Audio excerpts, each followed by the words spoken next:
Imagine stepping into a bustling London print shop in the late 19th century. Posters boom on walls, swirling with intricate patterns and flowing lines. Art Nouveau is alive and everywhere. Yet behind this beauty, a quiet revolution is brewing. The moment William Morris and the arts and crafts movement challenged the machine-made world, setting off waves that will ripple through graphic design for over a century. But how does handmade art battle mass production? That story is just about to unfold. In the late 1800s, graphic design was at a crossroads. The charm of hand-done art or the convenience of machines.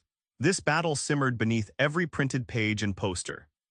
William Morris, a British textile designer and poet, loathed the soulless factory output flooding homes. His arts and crafts movement fought back with meticulous handmade designs that elevated everyday objects into art. At Morris Kelmscott Press, each book was a handcrafted gem, turning print from mere text carrier into tactile luxury. This was the spark igniting graphic design's future. Think of graphic design like a seesaw balancing craft and machine. Art Nouveau advertising rode this balance perfectly. Ornate, organic curves met lithography, the machine's printing revolution. It was like jazz improvising over a strict metronome beat.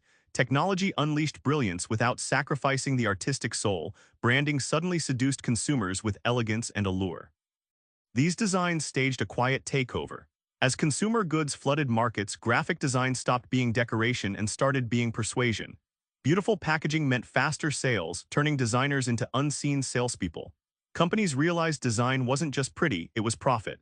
This shift catapulted graphic design into the heart of the booming consumer economy.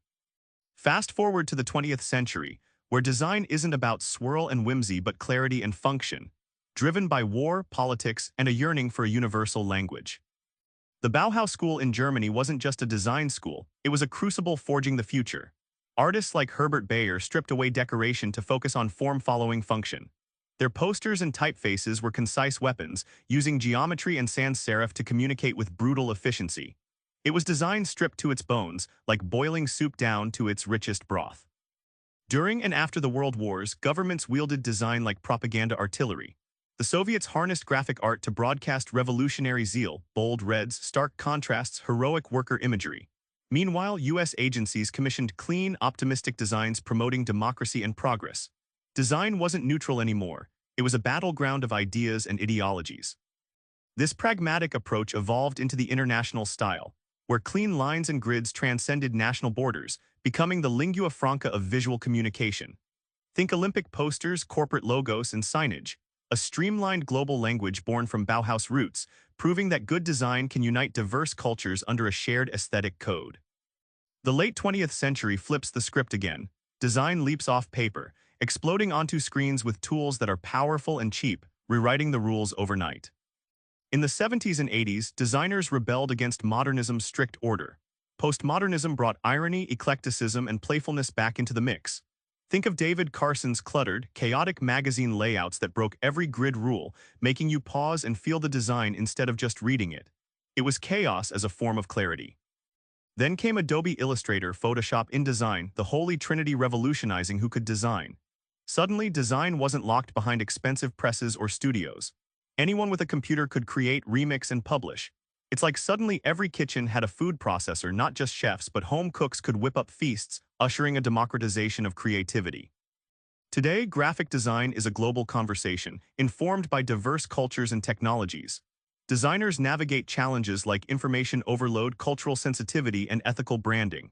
The tools might be easy, but the stakes are higher. Design affects politics, identity, and how we see our world.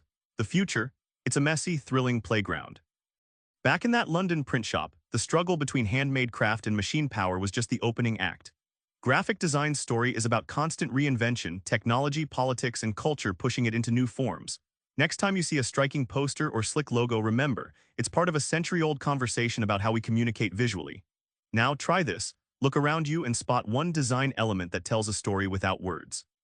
Subscribe for more book summaries like this one.